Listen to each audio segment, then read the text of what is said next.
Hola, mi nombre es Robert Mackenzie. La semana pasada, Milton Friedman, el distinguido economista, nos llevó a Hong Kong para mostrarnos las ventajas del mercado libre en el que él tiene gran fe. Esta semana Friedman nos llevará a diferentes partes del mundo como India, Japón y Europa, y así ver qué es lo que ocurre cuando el gobierno controla la economía y las actividades de su gente. Después de ver la película, regresaremos a la Biblioteca Hunter de la Universidad de Chicago y así continuar las discusiones acerca de las ideas de Milton Friedman.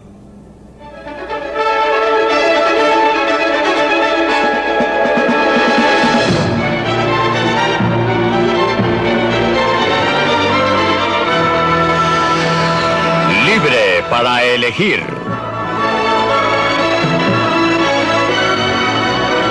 Desde el punto de vista de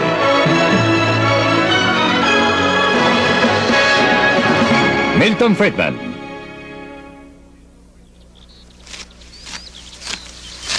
La tiranía del control. Es época de cosecha y los agricultores japoneses recogen su cosecha para el mercado del arroz en Kioto. Por supuesto que tratarán de conseguir lo más que puedan por su cosecha y los compradores la tratarán de comprar lo más barato posible. Así se supone que funcionan los mercados. Y eso es lo que Adam Smith, el escocés que convirtió la economía en una ciencia moderna, comentó hace 200 años. También observó algo más. En cada país, siempre es y siempre debe ser para el interés de la gran masa de gente comprar lo que ellos quieran a los que lo venden más barato. La proposición es tan obvia que parece ridículo molestarse en probarla, y nunca se habría cuestionado si acaso la sofistería interesada de los mercaderes y fabricantes no hubieran confundido al sentido común de la humanidad. Su interés en este respecto está directamente opuesto a aquel de la gran masa de gente. El destello de genio de Adam Smith fue ver cómo los precios que emergían en el mercado, el precio de los bienes, los salarios de los obreros, el costo del transporte, podían coordinar las actividades de millones de personas independientes desconocidas entre sí, sin que nadie les dijera lo que debían hacer.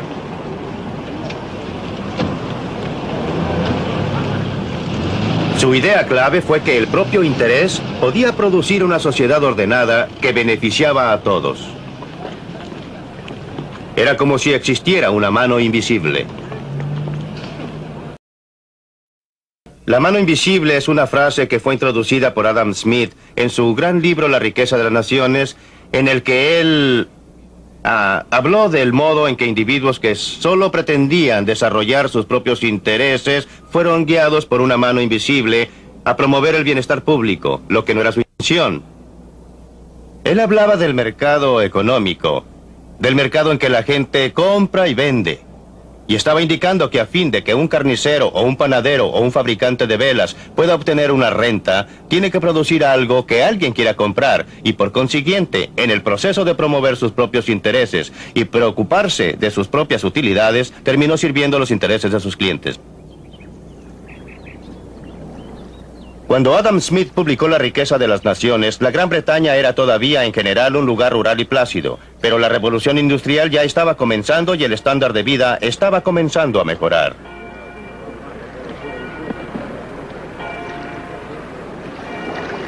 Un obstáculo fue que el comercio con otras naciones todavía estaba fuertemente controlado. Los comerciantes del mercado nacional habían persuadido al gobierno de esa época que impusiera fuertes derechos e impuestos a todas las importaciones extranjeras a fin de garantizarles un mercado protegido.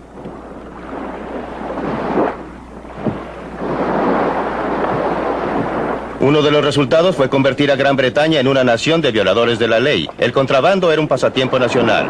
Brandy, vinos, tabaco y cualquier cosa que tuviera un alto derecho de aduana. Durante años los hombres de impuestos internos lucharon en una batalla que perdían a lo largo de las costas y ensenadas de las Islas Británicas.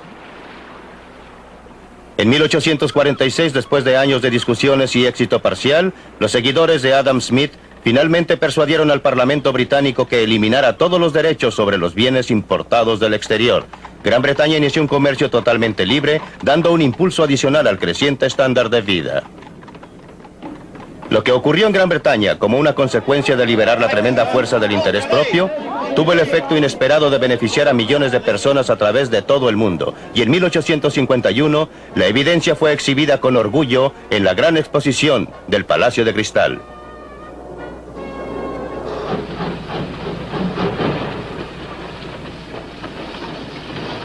El libre comercio permitió a Gran Bretaña convertirse en el lugar de trabajo del mundo.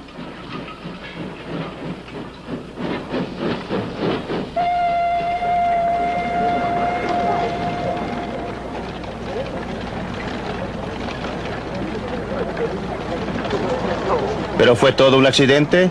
No lo creo. Considere lo que ocurrió en 1868 al otro lado del mundo, en el Japón.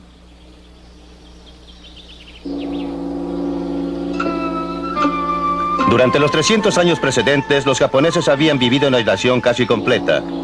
Habían desalentado a visitantes de otras nacionalidades, especialmente del occidente. El resultado fue que por los estándares de occidente, Japón estaba atrasado. Era una sociedad feudal con señores y siervos, y pobre del que tratara de cambiar el orden de las cosas.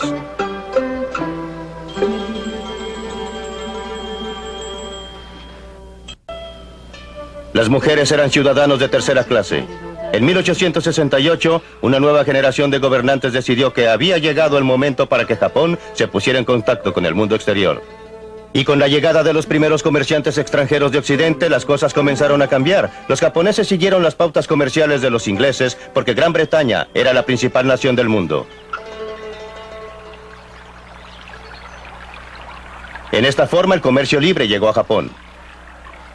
El Japón se convirtió en un imán para las ideas y logros de otras personas. Una de las primeras industrias tradicionales que sintieron el efecto fue la del tejido. De Europa, los japoneses importaron el método Jacquard, una forma de programar un telar para controlar la exactitud del tejido y para estandarizar la producción. Los obreros se adaptaron bien a la nueva atmósfera, lo mismo que sus empleados.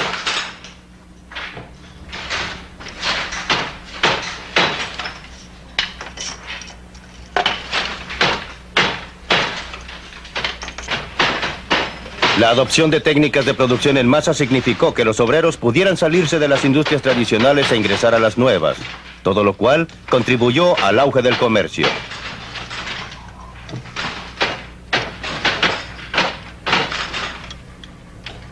Ninguno de nosotros puede evitar verse afectado por la atmósfera intelectual que respiramos. A mediados del siglo XIX, cuando el Japón terminó con su aislamiento autoimpuesto y entró a la edad moderna, nunca se le ocurrió a sus líderes seguir otro curso que aquel de la libre empresa y mercados libres. Esa era la atmósfera intelectual del momento, creada por el éxito de Gran Bretaña al aplicar los principios de Adam Smith.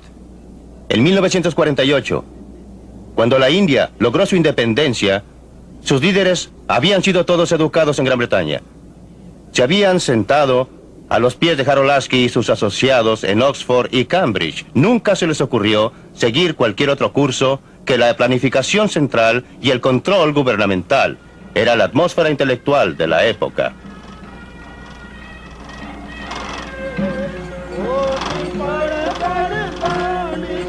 La semilla intelectual echó raíces. A medida que crecía, debía ser honrada y aún adorada. Cada año, en el aniversario del nacimiento de Gandhi, la gente hace eso en toda la India. En homenaje al gran Mahatma, se sientan e hilan. Usan métodos que les han sido transferidos a través de los siglos. Pero es más que un símbolo de honrar al pasado. Tipifica la política que están siguiendo en realidad. En 1948, el nuevo gobierno decidió que la tradicional industria de tejidos de la India y sus trabajadores debían ser protegidos de la industrialización del siglo XX. ¿Cuáles fueron las consecuencias de esa política? Esta es la India de hoy, 30 años después de ganar su independencia. Y estas son escenas en una comunidad hindú muy típica, una de miles. Se llama Anakaputur y está aproximadamente a unas 1000 millas al sur de la capital, Nueva Delhi.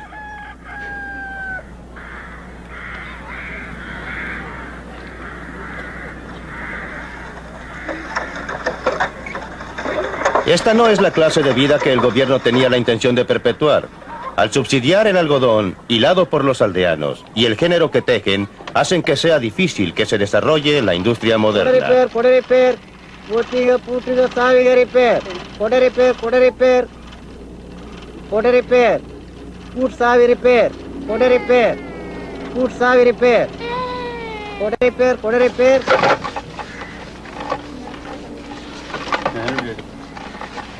Esto es la clasificación por tamaño. Es una técnica esencial en la producción de géneros en que el hilado es aislado y limpiado.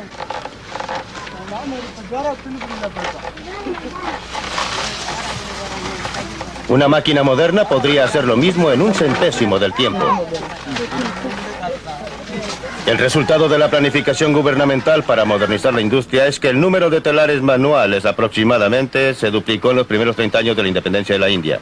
Actualmente, en miles de aldeas a través de la India, el sonido de las manos puede escucharse desde temprano en la mañana hasta tarde en la noche.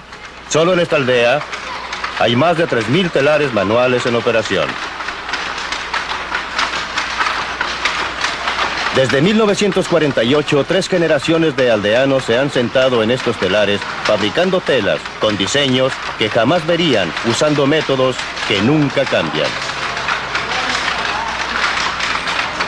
No hay nada malo con esta actividad, siempre que sobrevivan a la prueba del mercado, ya que es la forma en que esta gente puede usar sus habilidades y energías con mayor eficiencia. Después de todo, en el Japón, donde el gobierno no ha estimulado especialmente la industria de telares manuales, aún existe un segmento muy pequeño, pero muy productivo, de telares manuales.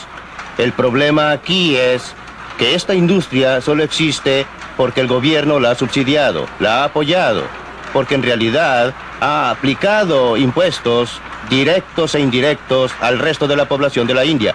Gente que no está mejor de lo que esta está, a fin de permitir que continúe su actividad. Otras industrias, tanto industriales textiles como de una variedad de clases, han sido restringidas, limitadas. Se le ha impedido proporcionar empleo más productivo a fin de proporcionar lugar a esta industria. El efecto ha sido inhibir el desarrollo, impedir el crecimiento e impedir la actividad dinámica que en otra forma podría desarrollarse con las energías y habilidades del pueblo de la India.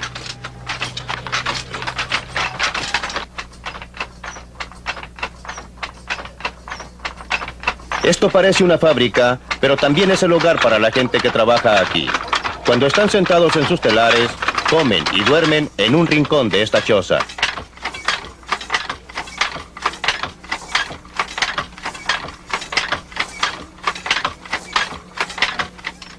A través del mundo, los gobiernos siempre declaran que están mirando hacia el futuro. En la práctica, siempre están mirando hacia atrás, ya sea protegiendo a las industrias que existen o asegurándose que cualquier empresa que hayan decidido iniciar sea estimulada y desarrollada. Esto ocurre a costa de la clase de desarrollo sano de industrias nuevas, dinámicas y capaces de adaptarse que indudablemente surgirían si se dejara operar libremente al mercado, si se permitiera separar las empresas no exitosas de las exitosas, desalentando a las no exitosas y estimulando a las exitosas.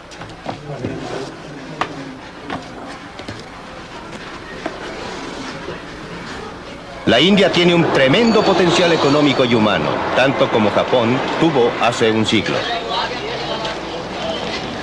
La tragedia humana es que en la India ese potencial ha sido sofocado por la camisa de fuerza impuesta por un gobierno paternalista que todo lo sabe. La planificación central, en la práctica, ha condenado a las masas de la India a la pobreza y a la miseria.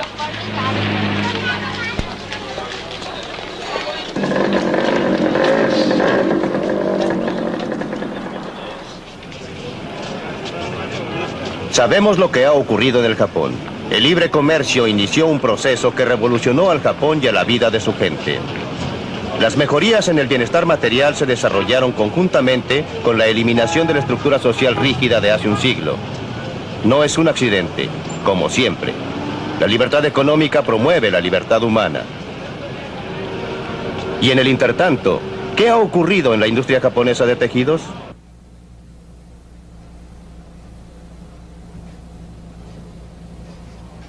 Así es como los textiles se originan en un galpón japonés de hilados hoy día. Un diseño del género es colocado en un tambor.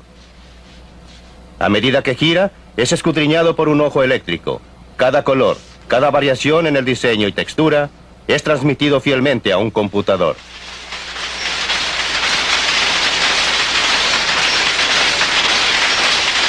Es todo lo que necesita un telar moderno del Japón.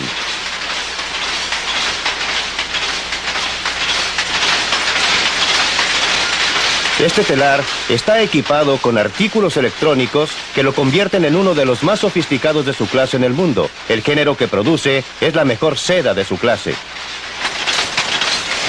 Gracias a la rapidez y eficiencia de estas máquinas, el precio de la seda es competitivo. Los obreros son altamente capacitados y bien pagados.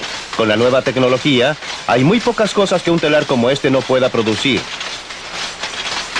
Esta pieza será el cinto de un traje de novia tradicional.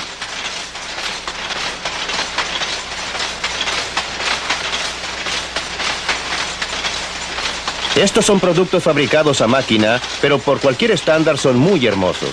Pueden compararse con el trabajo más fino del telar manual. Y no solamente el producto terminado es notable. La tecnología sofisticada que fue desarrollada para hacer que esto fuera posible ha sido adaptada a otros procesos, parte del desarrollo que se autogenera bajo la libre empresa. Y todo se deriva de una antigua industria tradicional, el hilado, que importó un nuevo método para controlar sus telares cuando el Japón adoptó el libre comercio hace más de un siglo.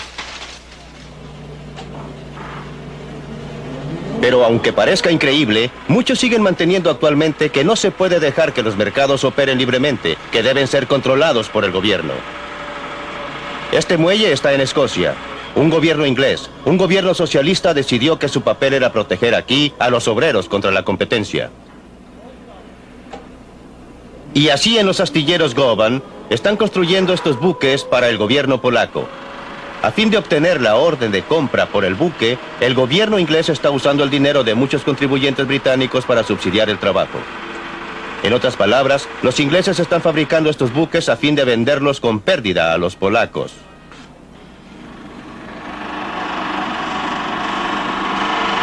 No solo los polacos, sino que también nosotros en América nos beneficiamos con esta clase de filantropía.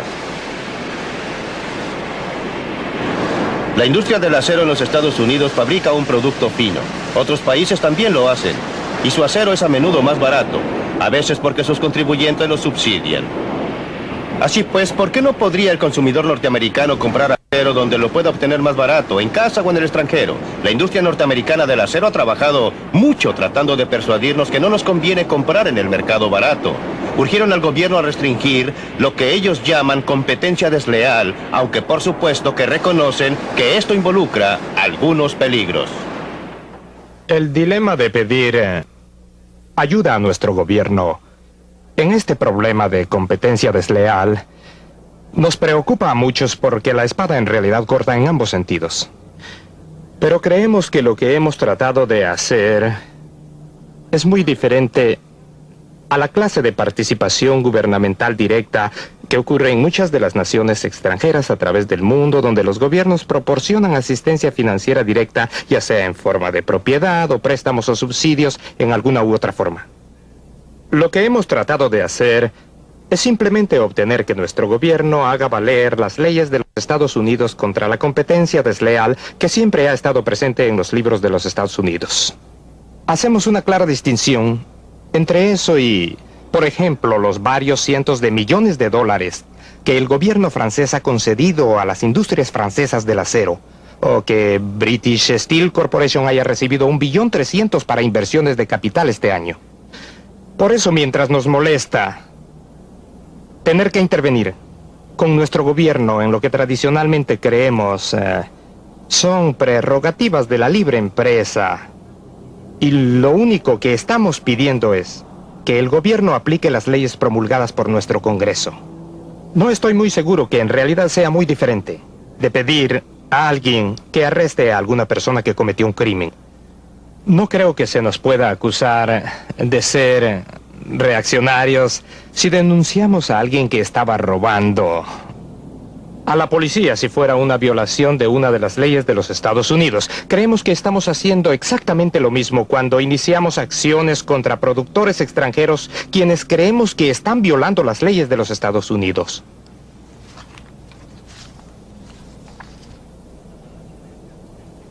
La falacia de este argumento es que no enfoca la cuestión real. ¿Por qué no deben existir leyes que en efecto impidan que usted o yo compremos en el mercado más barato? Cuando alguien se queja de la competencia desleal, los consumidores deben tener cuidado. En realidad es pedir un privilegio especial, siempre a costa del consumidor. Lo que necesitamos en este país es la competencia libre. Como consumidores que compren en un mercado internacional, mientras más injusta sea la competencia, mejor. Eso significa mejores precios y mejor calidad para nosotros. Si gobiernos extranjeros quieren usar el dinero de sus contribuyentes para vender bienes a bajo costo a la gente, ¿por qué debemos reclamar? Sus propios contribuyentes reclamarán muy pronto, y no durará mucho tiempo. La historia proporciona muchas pruebas de lo que sucede cuando industrias protegidas por el gobierno compiten con industrias que tienen que operar en un mercado abierto y libre. Casi siempre, las industrias protegidas por el gobierno pierden el primer lugar. Pregunte a Sir Freddie Laker, el inglés que inició el tráfico aéreo barato a través del Atlántico. ¿Quiénes eran sus principales competidores? Eran todas las líneas aéreas protegidas por el gobierno, financiadas por el gobierno y reguladas por el gobierno también. Le fue muy bien y ganó muchísimo dinero. Y usted y yo hemos obtenido viajes más baratos a través del Atlántico. Nada podría promover la salud a largo plazo de la industria del acero. Nada la convertiría en una industria más eficiente, lucrativa y productiva que si el gobierno de los Estados Unidos sacara sus manos de ahí, sin proporcionarle privilegios especiales ni imponiéndole restricciones especiales. Y lo que es cierto para la industria del acero, lo es para cada otra industria del país.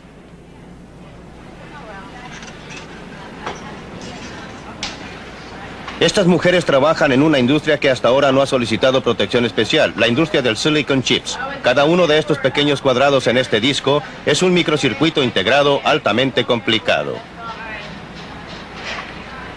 Un técnico norteamericano los examina para descubrir defectos. Es un trabajo altamente especializado y ella ha tenido mucha capacitación.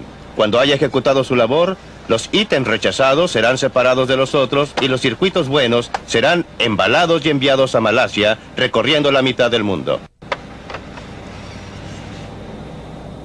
El producto de la habilidad tecnológica norteamericana regresa con este aspecto. Cada microcircuito ha sido encerrado en cerámica por un trabajador malayo que es altamente productivo en esta clase de trabajo. Pero los malayos no son capaces de probar sus productos, por eso vuelven aquí, a América, para ser alimentados a estas máquinas. Los ingenieros norteamericanos son buenos para producir máquinas sofisticadas. En una operación que dura una fracción de segundo, estas máquinas pueden probar cada circuito, lo pueden clasificar según su calidad y luego lo pueden dividir en una de 6 categorías diferentes de confiabilidad. La mano invisible de este mercado libre ha logrado maravillas tanto para las muchachas norteamericanas como para sus contrapartidas de Malasia. Y todavía no hemos llegado al final porque los silicon chips norteamericanos son exportados a muchos países donde obreros extranjeros los arman. El producto final es luego devuelto a muchas tiendas, de modo que usted y yo, los consumidores, podemos beneficiarnos con calculadoras de $10, como también con muchos otros dispositivos electrónicos que hasta hace poco simplemente no existían.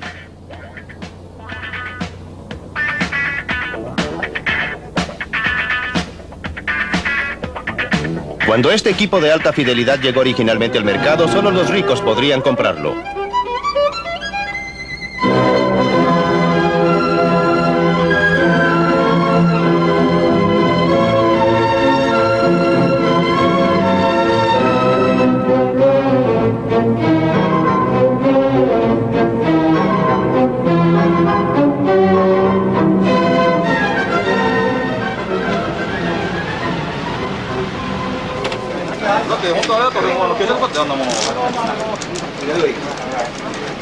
Pero aun cuando el mercado internacional del trabajo parece operar a beneficio de todos, la gente siempre alega contra él.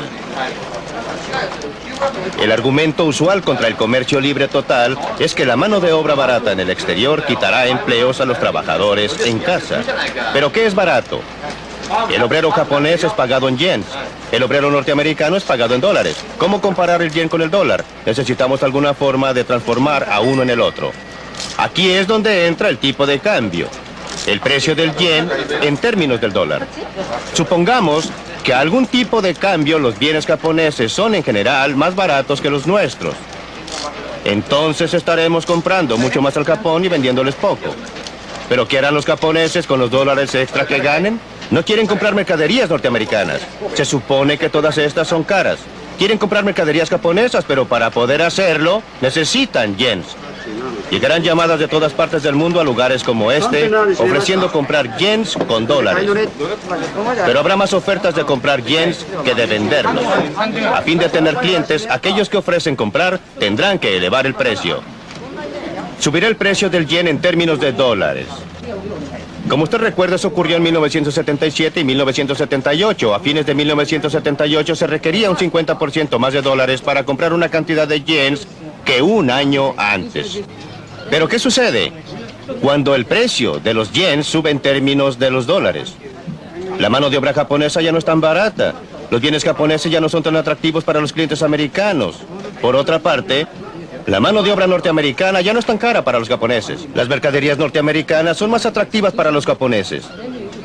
Les exportaremos más y les importaremos menos.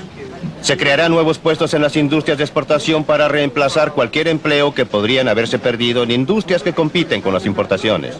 Así es como un mercado libre de cambios internacionales equilibra el comercio alrededor del mundo cuando se le permite operar.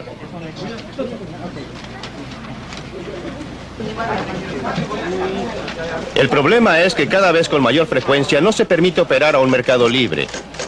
Por motivos que parecen ser razonables, si usted no los examina cuidadosamente, los gobiernos insisten en interferir, pero cuando lo hacen, no es posible ocultar los efectos dañinos por mucho tiempo.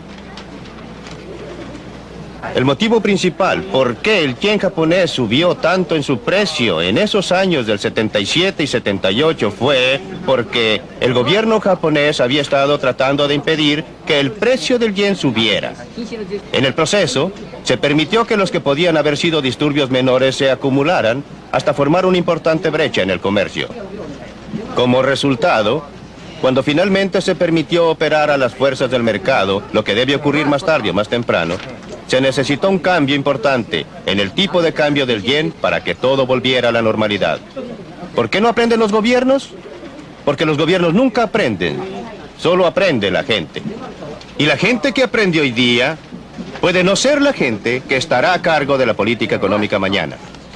Cuando usted contemple esto, usted puede convenir conmigo que lo que necesitamos son restricciones constitucionales sobre el poder del gobierno para interferir en los mercados libres, en cambios internacionales, en comercio internacional, en muchos otros aspectos de nuestras vidas. Libre para elegir. Esta película me ha puesto nervioso. Existen consideraciones políticas, sociales y éticas que desgraciadamente no se reflejan en la filosofía económica expresada. Existe un sentimiento penetrante en esto de que el trabajador individual debe ser sacrificado para el bien general de toda la sociedad. Y yo no veo cómo se pueda sacrificar el bien general de los individuos para la sociedad, ya que la sociedad solo consiste en esos millones y millones de individuos agrupados. Y en ninguna parte se presta consideración alguna a los aspectos sociales y éticos de la fórmula de libre comercio que usted propicia. Obtengamos otros puntos de vista del grupo. ¿Cuál es su reacción, Dan Ransfield, como hombre de negocios, a la idea expresada por Milton Friedman de que Norteamérica debe comprar en los mercados más baratos, los bienes más baratos, sin protegerse contra estos? Juré que jamás trataría de defender a Milton Friedman y no lo haré. Pero déjeme comentar primero las observaciones de Dick. Me preocupa oír que se invoquen argumentos sociales y morales en un tema como este, porque me parece que la medida es lo que en realidad afecta al ser humano. Cada individuo debe preocuparse por la humanidad. Para un solo individuo que esté desempleado representa un 100% de desempleo. y eso lo reconocemos, yo lo reconozco. Pero el mundo real es, si usted, como lo hizo la película, fuera a la India, y usted quiere ver las cosas que uno puede describir como inhumanas, como pobreza y problemas de seres humanos, ve que existen. Y la prueba debería ser, ¿qué resulta? ¿Qué proporcionará una circunstancia que será más que dinámica y más productiva en el mundo? Es verdad que a largo plazo estaríamos mejor con el comercio libre, estoy de acuerdo con Milton. Pero es el corto plazo el que importa, y es aquí donde existen problemas serios de ajuste. No hay duda de que los países en desarrollo necesitan acceso a mercados tales como los mercados norteamericanos. Y Norteamérica los necesita para exportar a fin de poder exportar más a los países en desarrollo. Las exportaciones norteamericanas a esos países aumentaron un 20% del total de exportaciones. Un 30% durante los últimos 10 años. Pero el ajuste es importante porque lo que está ocurriendo actualmente es que no un grupo cualquiera de obreros está siendo afectado por este comercio. Son los obreros norteamericanos con mayores desventajas y menos privilegios los que están siendo afectados. Y generalmente son mujeres, miembros de las minorías, que trabajan en vestuario y en la electrónica. Y creo que el ajuste consiste en acción tanto del país en desarrollo como del país desarrollado. Por ahora, consideremos el aspecto norteamericano. Por la parte norteamericana, los sindicatos y la industria deben dejar de discutir respecto a asuntos morales y deben organizarse. No puedo estar más de acuerdo con Helen. Creo que aquí está involucrado un problema muy válido de distribución de renta. Por cierto que la sociedad está mejor y los consumidores están mejor como resultado de importaciones más baratas y los apoyo, y aquí estoy totalmente de acuerdo con Milton. Pero si la incidencia del ajuste afecta a grupos desposeídos, entonces usted querría hacer algo al respecto, si esto realmente se convierte en un asunto ético. Pero la otra cosa que creo que Milton propone, con la cual estoy absolutamente en desacuerdo, es, suponga que los gobiernos extranjeros en realidad subsidien y promuevan activamente las exportaciones. Para usted, ¿se echaría usted para atrás simplemente y solo diría, vamos a estar mejor como resultado de esto? Yo no creo que esto considere el hecho de que todo el sistema internacional pueda quebrarse como resultado de lo que la gente considera como competencia desleal que emerge en economías pluralistas. Y creo que esto es lo que en realidad ustedes están comenzando a ver. Así pues, necesitamos algunas sanciones. Quiero decir, puedo recibir propiedad robada y estoy mejor. Por supuesto que estoy mejor. Pero si como resultado de esto estimulo el robo, creo que pocas personas estarían de acuerdo de que esto es algo de lo que uno en realidad querría preocuparse. Antes de dar la palabra a Friedman, ¿una reacción a los comentarios? Sí, en realidad para Don y para Helen. Don, usted eligió dejar de lado, o usted parece haber elegido dejar de lado las consideraciones sociales y éticas. Y en absoluto, lo que dije fue, hay que colocar el asunto en una balanza, que existen consideraciones sociales y éticas con y sin un mercado libre, y la tendencia es que la gente solo invoque la moralidad por su parte, y no reconozca que hay problemas de seres humanos en este mundo que van a suceder en cada caso, y la medida o la prueba deben ser qué ocurre en realidad allá afuera, y entonces estudiar esa cuestión. creo que debe usted también considerar el aspecto social de esta situación. El comentario de Helen, lo del desplazamiento. Ahora tengo una pregunta para Milton en este momento. ¿Cuánto tiempo asigna usted como horario para el desplazamiento de esta gente, de estos obreros? ¿5 años? ¿10 años? ¿Una generación? ¿Cuánto tiempo demorará antes de que la sociedad en general se equilibre y el individuo, el ser humano, ya no sufra más? Déjeme considerar su última pregunta primero y luego pasar a su pregunta básica. Siempre he estado a favor de reducir gradualmente los aranceles a través de un periodo de 5 años. Una reducción de un 20% anual durante 5 años para darle tiempo a la gente a ajustarse. Ahora, con respecto a su asunto fundamental. Creí que había oído todas las objeciones imaginables a mis puntos de vista. Pero usted es el primero que me ha acusado de colocar los intereses conjuntos de la sociedad sobre los intereses de los individuos. Si existe un elemento en mi filosofía social, en mi filosofía ética que sea predominante, es que la unidad definitiva es el ser humano, el individuo, y que la sociedad es un medio por el cual logramos nuestros objetivos conjuntamente. Alegaría que todos los puntos sociales y morales están de parte del libre comercio y que usted, y la gente como usted, que introduce el proteccionismo, es la que está violando asuntos fundamentales, sociales y morales. Dígame, ¿qué sindicato representa a los empleados que fueron desplazados porque los altos aranceles reducen las exportaciones de este país? Porque los aranceles altos hacen que el acero, por ejemplo, u otras mercaderías sean más caras y como resultado, aquellas industrias que usan acero tendrán que cobrar precios más altos. Tendrán menos empleados. Las industrias de exportación se desarrollarían para equilibrar las importaciones. ¿Qué sindicato le representa? ¿Qué punto moral de vista tiene usted respecto a sus intereses? Bueno, señor, pero es que usted no ha contestado mi pregunta básica. ¿Durante qué periodo de tiempo? ¿En qué marcos? ¿5 años? ¿10 años? ¿Una generación? Dije 5 no ha contestado años. mi pregunta. 5 años. Milton, usted dice, sin embargo, que los aranceles deben eliminarse gradualmente durante 5 años sin importar la acción de otros países. ¿No es una especie de negociación o algo distinto? Sin importar las acciones de otros países, hasta ahora obviamente preferiría que los otros países redujeran sus aranceles. Pero si no se mueven, debe moverse Norteamérica. Definitivamente. ¿Está de acuerdo con esto, Dan Rumsfeld? No estoy en contra del comercio recíproco. Su opinión. Usted está a favor No de estoy obtener en un contra. comercio recíproco, pero ¿está usted dispuesto a llegar allí unilateralmente? Sí. Sí. Me parece que probablemente vale la pena moverse en esa dirección. No sé dónde me detendría. Yo no... Es un programa quinquenal, ¿lo acepta? Me parece que se obtiene acción hasta el punto que usted está haciendo algo que tiene sentido para los seres humanos. Presumiblemente eso podría ser persuasivo para otros. Presumiblemente existiría una secuencia lógica en que otros países comenzarían a notar que esto tiene un cierto grado de validez mundial. ¿Ocurrirá esto, Helen? Siempre que usted haga algo por los obreros desplazados en el país en que fueron desplazados, porque si usted no hace nada por ellos, si no adopta alguna acción que generalmente tiene que ser una acción gubernamental, habrá una reacción tan grande que estaremos de vuelta en los años 30 con la clase de cosas que ocurrieron debido al alto desempleo. Milton, aquí tiene un desafío directo. ¿Qué haría respecto a los trabajadores desplazados? ¿Dejaría que los desempleados fueran absorbidos por otros? Creo que usted tiene que separar y debe separar nítidamente lo que hacemos respecto a gente afligida. ¿Y cómo manejamos el sistema industrial? No creo que deba existir un programa especial para obreros desplazados. Lo que debe existir, y todas las sociedades lo tienen, es algún mecanismo voluntario gubernamental que ayude a la gente afligida. Tenemos otro programa de esta serie que trata exactamente de ese asunto en que me pronuncio, como usted sabe, a favor de un impuesto a la renta negativa como forma de hacerlo, pero creo que es un gran error tratar de relacionarlo directamente con los aranceles. Y el motivo es que mucha gente que está desplazada no tiene problemas. Muchos de ellos tienen buenas alternativas y algunos se benefician de ellas.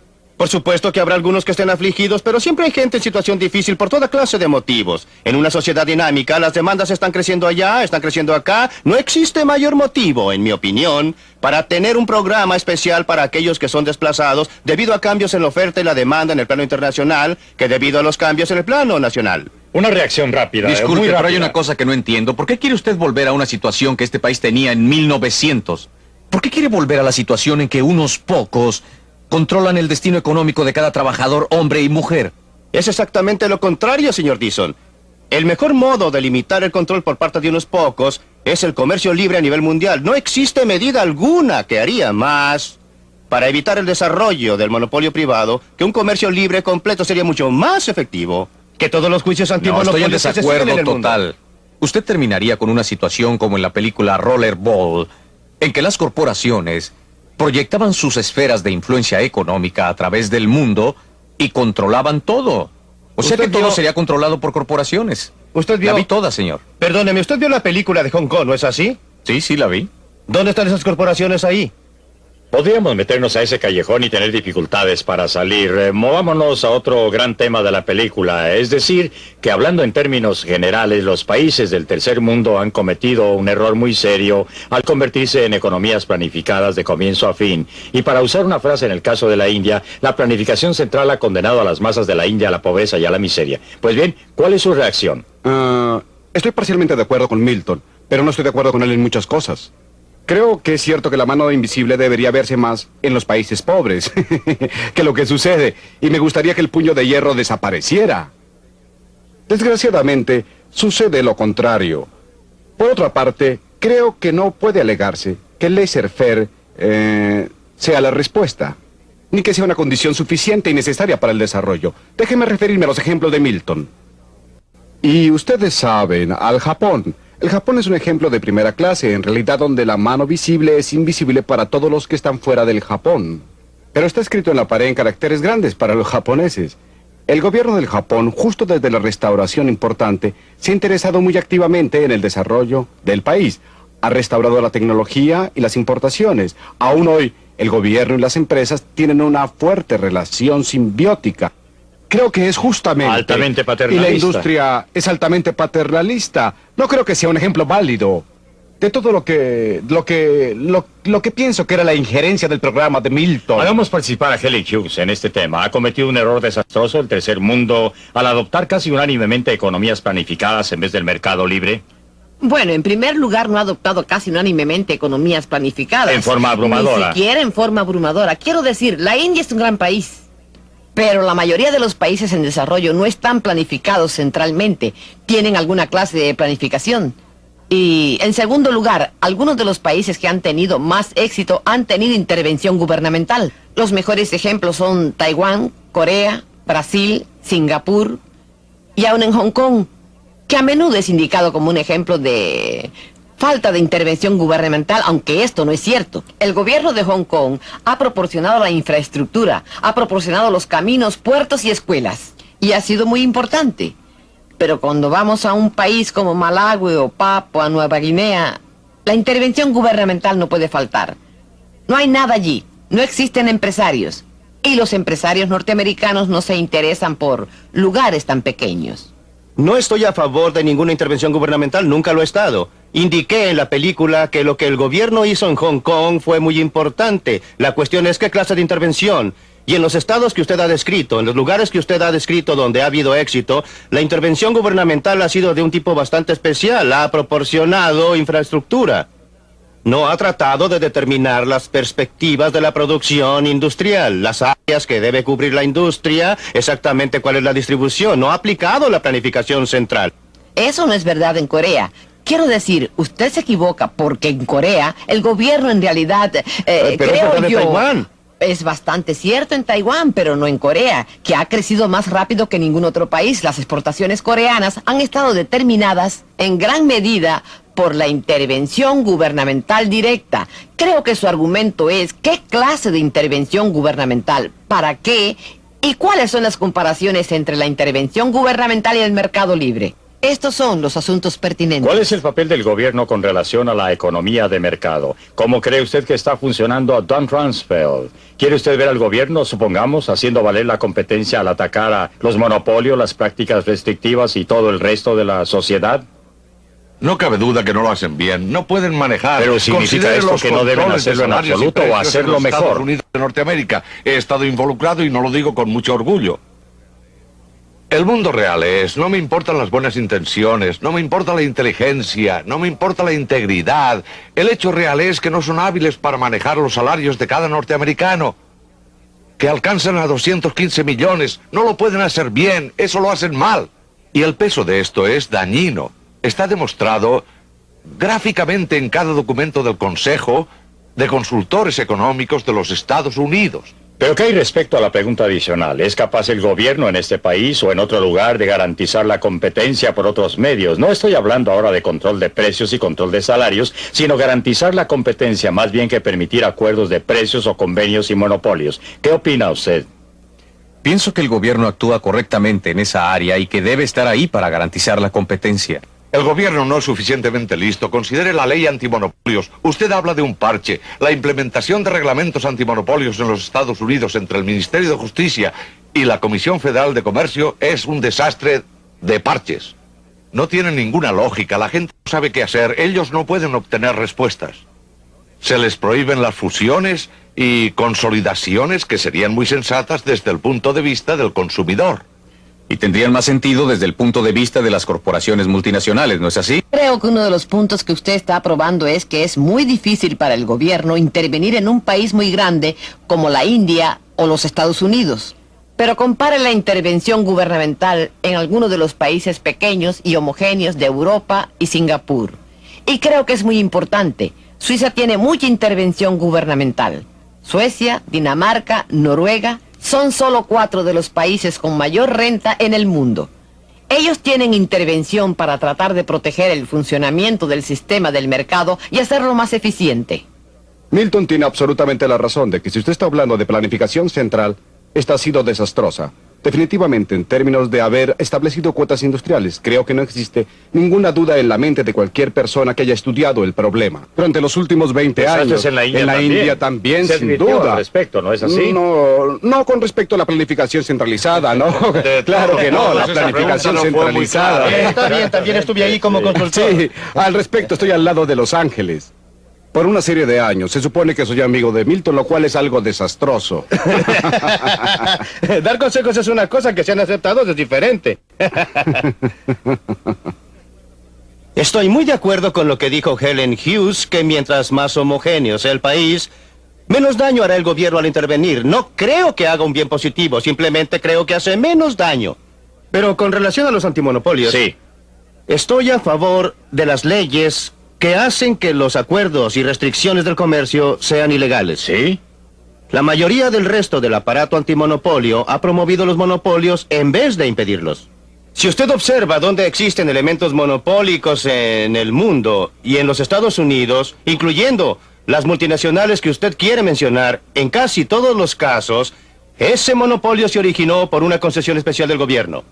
Y por consiguiente, el problema no es cómo promueve la competencia el gobierno, sino cómo se impide al gobierno establecer monopolios. Ese es el problema real si usted mira al mundo real y no al prólogo o la redacción de las medidas antimonopólicas y leyes similares.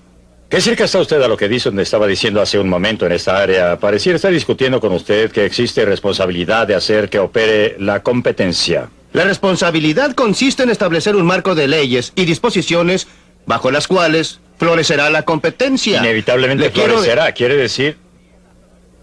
Bien, hasta donde puedo saber, no conozco ningún caso en la historia en que los monopolios han podido mantenerse durante un tiempo sin que la asistencia gubernamental esté directamente de su parte. Los monopolios sindicales representados por el señor Dixon jamás tendrían el poder que poseen actualmente si no fuera por los privilegios especiales que el gobierno les ha concedido. Comprendo perfectamente que él esté a favor de esta acción antimonopólica de parte del gobierno, porque en realidad es principalmente acción a favor de los monopolios. ¿Por qué se concedieron a los sindicatos exenciones respecto a las leyes antimonopolio? Debido al poder político de los sindicatos, por supuesto, no lo estoy cuestionando. Debido al tremendo desequilibrio de poder de las compañías en la época en que se estaban iniciando los sindicatos, señor. Hay una idea final cerca del término de su libreto que me gustaría considerar porque me pareció sumamente provocativa. Usted habló de la necesidad de restricciones constitucionales a los gobiernos para impedir que interfirieran en los mercados libres de cambios internacionales y en el comercio exterior. Pues bien, ¿qué tenía usted en mente, Milton, cuando dijo restricciones constitucionales? Yo lo que tengo en mente es si puedo persuadir al público, me gustaría que éste adoptara una enmienda constitucional estrictamente paralela a la prohibición constitucional del texto de la Constitución contra el gobierno central. Lo siento, contra gobiernos estatales que imponen aranceles o derechos de aduana. Me gustaría tener una enmienda constitucional que expresara: el Congreso no impondrá ningún impuesto sobre las importaciones ni concederá ningún subsidio a las exportaciones, excepto aquellas que puedan ser necesarias. Creo que la redacción de la Constitución es que los estados están autorizados para hacerlo si es necesario para inspección. Esa es la excusa que usa California para inspeccionarlo cada vez que uno pasa en auto para ver si lleva cualquier planta, fruta o verdura. Milton, déjeme hacerle una pregunta. ¿Cuánto tiempo cree usted que sobrevivirían los Estados Unidos si promulgaran lo que usted quiere? Creo que los Estados Unidos prosperarían en una forma que es difícil de imaginar hoy día. Sería un ejemplo y guía para el resto del mundo. ¿Qué sentido tiene aquí cuando supuestamente somos los líderes del mundo? Somos los que promueven la libertad y la libre empresa y la iniciativa individual. ¿Y qué hacemos? Forzamos al débil y pequeño Hong Kong a imponer límites, restricciones a sus exportaciones bajo aranceles, a fin de proteger nuestros obreros textiles. Vamos al Japón y le decimos: por Dios, tienen que limitar el número de televisores que producen. En vez de hacerlo, deberíamos estar dando un ejemplo al mundo, y si damos al mundo un ejemplo similar al que dio la Gran Bretaña al mundo en el siglo XIX, sería tremendo. Tendría un impacto tremendo, fortalecería nuestra posición moral en el mundo, fortalecería nuestra posición ética en el mundo. En vez de dar dinero a los países subdesarrollados para producir productos que luego nos negamos a comprar y no les dejamos exportar a nosotros, estaríamos diciendo al resto del mundo: Si usted produce algo y si usted puede producir algo y tener un mercado aquí, venga, estaremos encantados de comprarlo y produciremos cosas que ustedes puedan comprar. Esa es la clase de esquema que me gustaría que los Estados Unidos establecieran. ¿Están de acuerdo sus socios con eso?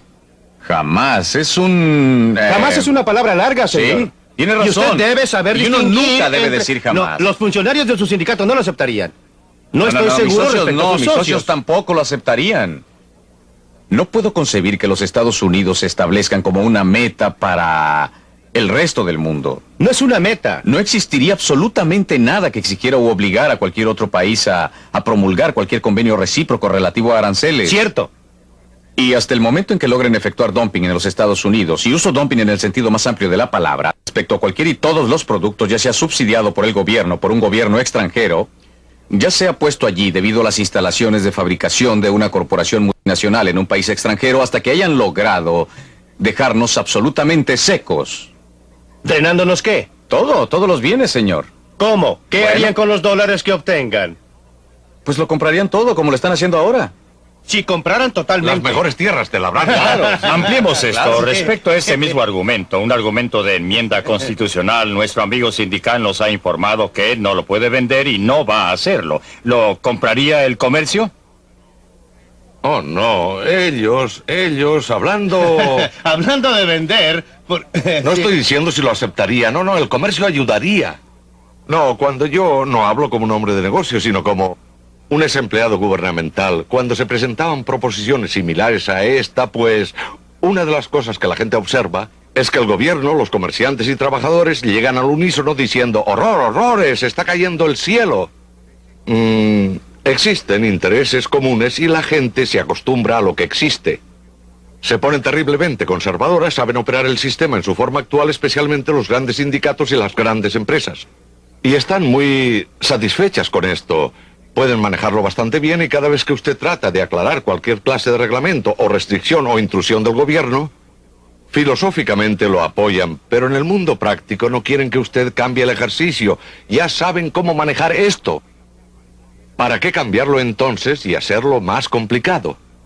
No, creo que usted obtendría una reacción como la que obtuvo de la compañía siderúrgica en televisión. ¿Y cuál sería la reacción internacional, según usted como economista internacional, suponiendo que Milton obtuviera su enmienda constitucional que tendría ese efecto? ¿Cómo reaccionarían a ella los otros países? Bien, creo que el ejemplo fundamental de Milton de por qué no ser como Inglaterra en el siglo XIX está equivocado. Gran Bretaña en el siglo XIX era el país industrializado. Estaba muy adelantado Muchas respecto a décadas. los otros. Adelantado en muchas décadas con respecto a todos los otros. Y estaba obteniendo utilidades mayores, una renta económica superior en su producción. Y lo estaba haciendo a un costo muy grande para los obreros de Gran Bretaña. Los obreros de Gran Bretaña fueron grandemente explotados bajo esas circunstancias y no queremos volver a eso. La situación internacional es mucho más compleja. Y los países, hay países con distintos niveles de desarrollo, países con sistemas sociales diferentes y países con objetivos sociales diferentes. Y por eso creo que la solución está mal fundada y es milenaria, es utópica.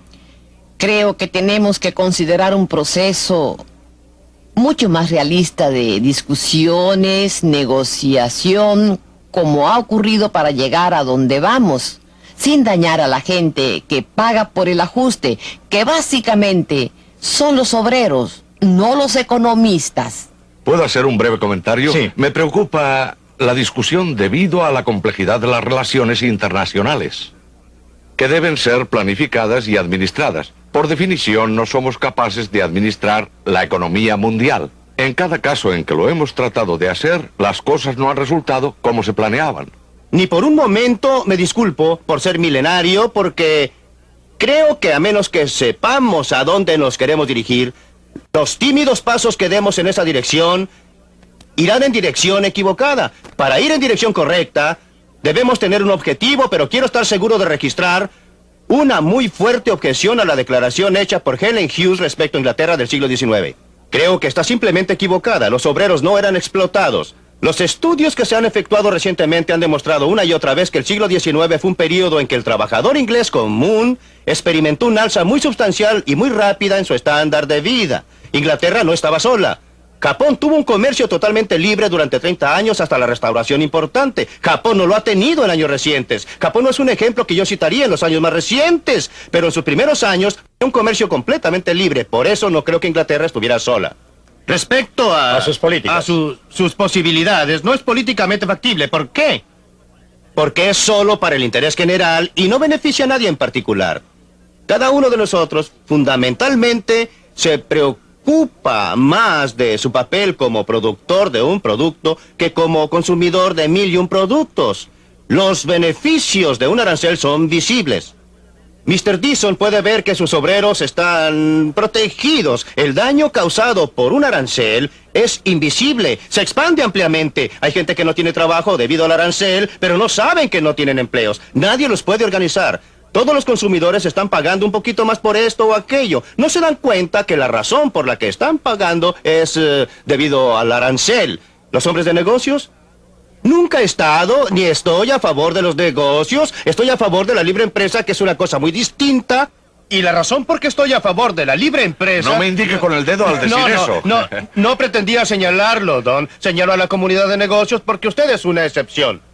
Porque... Pero aceptó que existía una alianza tácita, porque de ese modo le impide lograr su propósito, ¿no? Sí, indudablemente existe la alianza. En mi opinión, el argumento más fuerte a favor de la libre empresa es que impide que una persona tenga demasiado poder, sin importar que sea funcionario gubernamental, ejecutivo de un sindicato o un ejecutivo de negocios. Los fuerza a soportar y a callarse, ya sea que tengan que entregar los bienes, producir algo que la gente está dispuesta a pagar o tienen que dedicarse a un negocio diferente.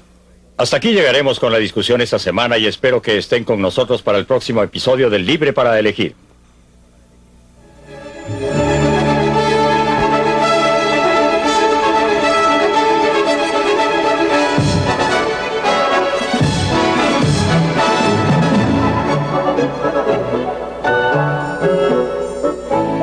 Hace 50 años la peor depresión económica cambió el curso de la historia.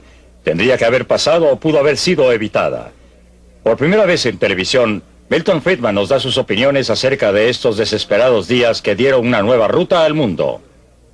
Eso será la próxima semana en Libre para Elegir. No se lo pierda. Libre para Elegir.